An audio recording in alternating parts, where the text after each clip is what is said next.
Hey there, listeners. This is your host, Trenz, signing in, and welcome to another episode of Trenz Podcast. For today's episode, I will be doing a book review of the 9th and 10th book of the James Bond series, or shall I say our beloved Agent 007, written by author Ian Fleming. The title of the books are Thunderball and The Spy Who Loved Me. Also, follow me on my social media accounts such as Instagram at TrenzYBA, Twitter at Trenz Ybañez, and on YouTube as Katrina Ybañez. Without further ado, let's begin the book review. Now, before I begin my own book review for the 9th book in the James Bond series, Thunderball, let me read you something that can be found at the back of the book. The girl looked him up and down. He had dark, rather cruel eyes, good looks, and very clear blue eyes. He was wearing a very dark blue, lightweight, single-breasted suit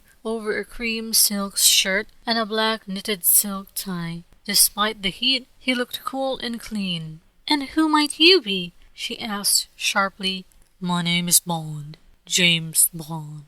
When a stranger arrives in the Bahamas, the locals barely turn their heads, seeing another expat with money to burn at the casino tables.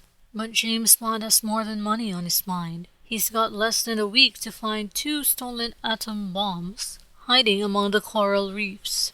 While acting the playboy, Bond meets Domino, sultry plaything of the secretive treasure hunter Emilio Largo. In getting close to the gorgeous Italian girl, Bond hopes to learn more about Largo's hidden operation. And now on to my book review of the 9th book in the James Bond series, Thunderball by Ian Fleming. Genre fiction thriller, number of pages 258. Started reading this book on November 17, 2021, and finished reading this book on November 30, 2021, and I read it at an ebook format. This is the 9th book in the James Bond series by Ian Fleming. I would definitely recommend this book and the books that came before it. In this book we are introduced to Spectre, Special Executive for Counterintelligence, Terrorism, Revenge, and Extortion, and Earth's Travel Blofeld. Bond's new interests, Dominita Vitali, known simply as Domino, and Largo.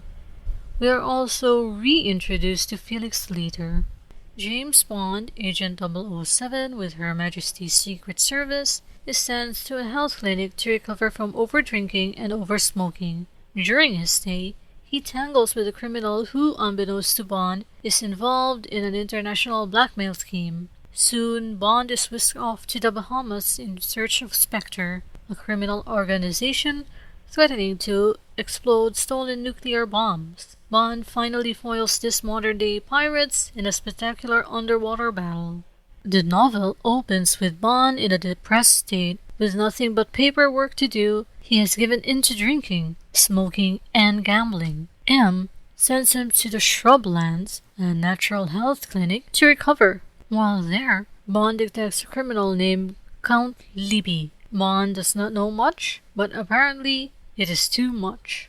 Libby attempts to eliminate Bond, and in retribution, Bond badly burns Libby in the Turkish bath. Meanwhile, the international organization Spectre, run by the sinister criminal Ernst Blofeld, has stolen a plane carrying 2 nuclear warheads. Spectre threatens to detonate them unless the Western world pays them £100 million in gold bullion.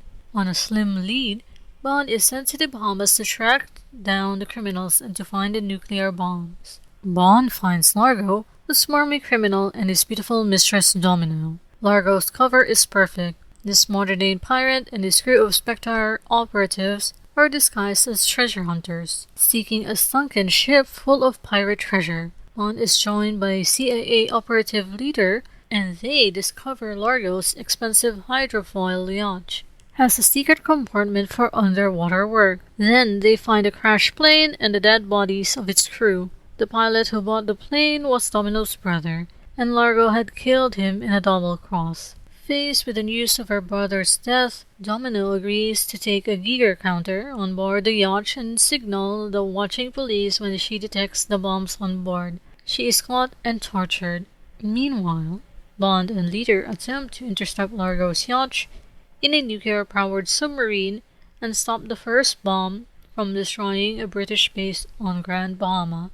Bond and Leader lead a team of U.S. Navy men armed with makeshift spears to ambush Spectre men on their way to plant the bomb. As the underwater battle rages, Bond is locked in a fight to the death with Largo. Their weapons are lost, and finally the two face each other among the coral reef. Largo blinds Bond with an octopus, and Bond retaliates with a rock. Largo gains the upper hand and is choking Bond in a stranglehold when Domino appears with a spear gun and spears Largo through the neck. At the verge of death, Domino and Bond make their way to the surface. When the weakened Bond awakens, he learns both warheads have been recovered and Domino will be fine. However, Blofeld has escaped.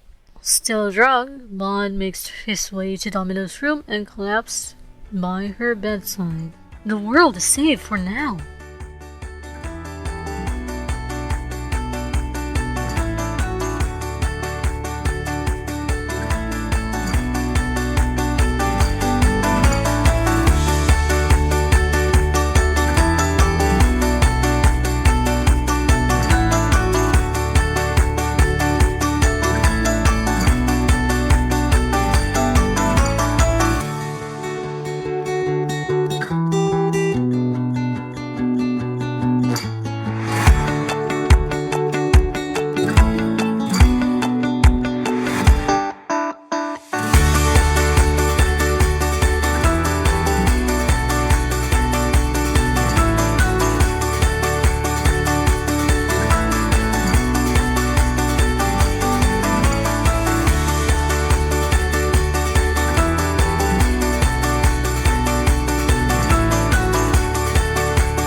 Before I go on with my book review of the 10th book in the James Bond series by Ian Fleming, The Spy Who Loved Me, let me read to you something that can be found at the back of the book.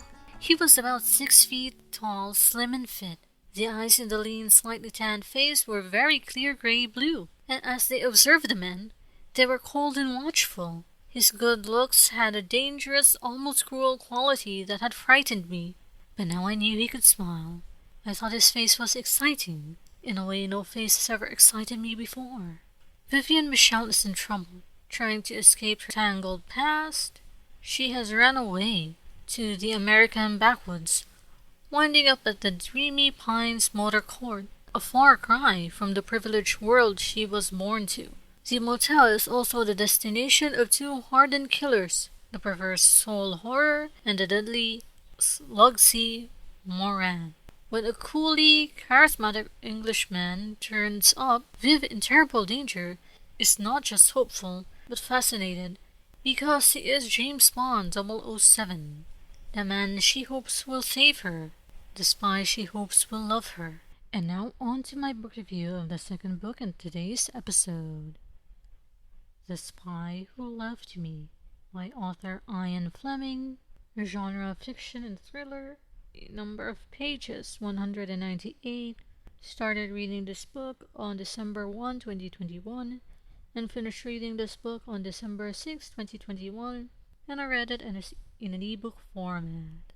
This is the 10th book in the James Bond series by Ian Fleming. I would definitely recommend this book and all the other books in the series that came before it. This happens to be one of my favorite books in the series because it is different from all the other books so far. This book happens to be from the point of view of a young woman named Viv Michelle, and Bond does not even make an appearance until part 3, which makes this a very interesting book to read. The Spy Who Loved Me is a James Bond novel not told from Bond's point of view, but from that of a young woman he comes to help.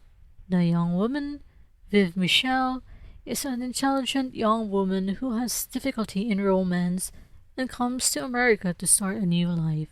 During her travels, Viv stops at a motel for the night and is offered a job that will help supplement her travel budget.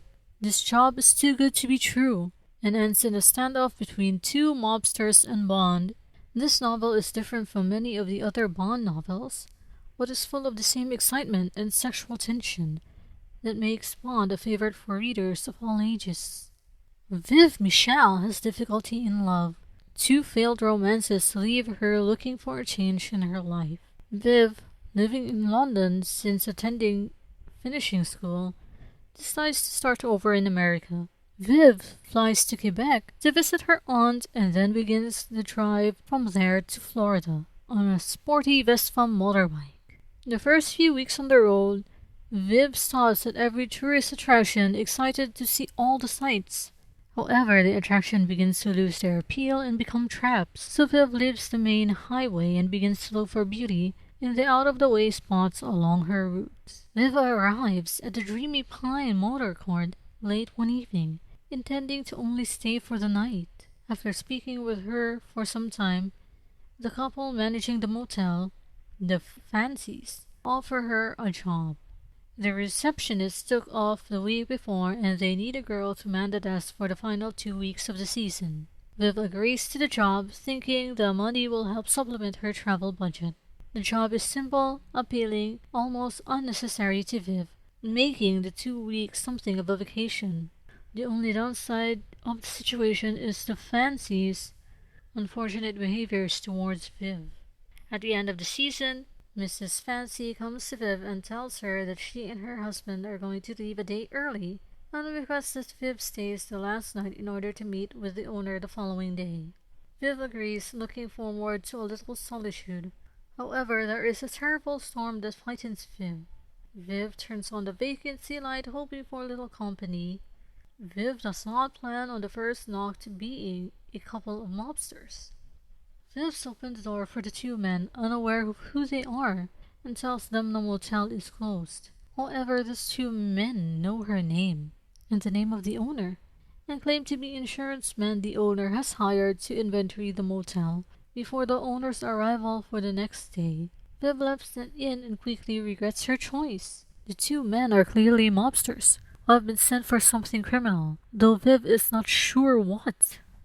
Viv tries to escape the first chance she is given, but the men chase her down and bring her back to the motel.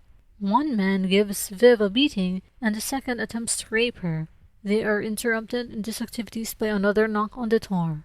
The visitor is James Bond, looking for a room after his car has suffered a flat tire. Viv tells Bond what is going on the first chance she gets, and Bond promises to help her. When everyone goes to bed at night, Bond schools Viv on how to protect herself from unwanted guests. However, Bond does not know that the mobsters already made themselves a hidden entry to her room. Viv wakes up in the middle of the night to someone jumping out of her clothes closet and is knocked on the head. When Viv wakes up again, she is in the woods and the motel is on fire. Bond tells her it was the mobsters' plan to burn down the hotel and blame it on her. Bond goes after the monsters. On his first attempt, Bond is foiled and the mobsters escape. However, a gunfight ensues shortly after and Bond believes that he has killed both mobsters. Later that night, it turns out one of the men is still alive. While Bond and Viv are asleep, Desmond attempts to shoot them in their beds. Bond kills the men. The next morning, Bond leaves before Viv wakes up, but he goes to the police and makes sure Viv is well taken care of. Hey there, listeners, that's all for today's episode of Trenz Podcast. You can find Trenz Podcast on Apple Podcasts and Spotify. Don't forget to follow or subscribe and leave a comment. If you want to hear more reviews and other topics, stay tuned for another episode of Trenz Podcast and keep on listening.